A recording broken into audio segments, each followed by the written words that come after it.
இன்னைக்கு பார்க்க போற ஸ்கீம் என்ன அப்படின்னா, முதலமைச்சரின் சூரிய சக்தியுடன் சேர்ந்த பசுமை வீடுகள் திட்டம். அதாவது chief ministers solar powered green house scheme, CHSPGHS சொல்லி ஷார்ட் ஃபார்ம் சொல்லுவாங்க. இந்த திட்டம் வந்து பார்த்தீங்கன்னா 3 ஜூன் 2011 வந்துச்சு.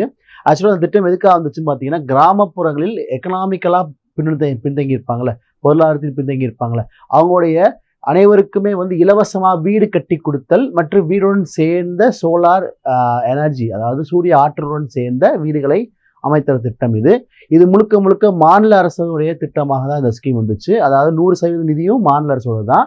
இதுல பாத்தீங்கன்னா 300 ஸ்கொயர் ஃபீட்ல வந்து இந்த வீடு கட்டித்தருவாங்க. இது கிட்டத்தட்ட 1,80,000 ரூபாய் வந்து இதுக்கு கோட் பண்ணி கொடுத்தாங்க வீடு கட்டுறதுக்கு. அதுல 30,000 ரூபாய் பாத்தீங்கன்னா இந்த சோலார் பேனல் அமைக்க கொடுத்துருவாங்க. இது ரீசெண்ட் 2020 வந்து இதோடைய வேல்யூ 2,10,000 இன்க்ரீஸ் பண்ணியிருக்காங்க. ஸோ இந்த திட்டம் பார்த்தீங்கன்னா முழுக்க எதுக்காகனா கிராமப்புற மக்களுடைய பொருளாதார மேம்பாட்டுக்கான திட்டம் தான். ஸோ இது ரொம்ப முக்கியமான திட்டம். ஃபாலோ பண்ணிக்கோங்க. நன்றி. All the best.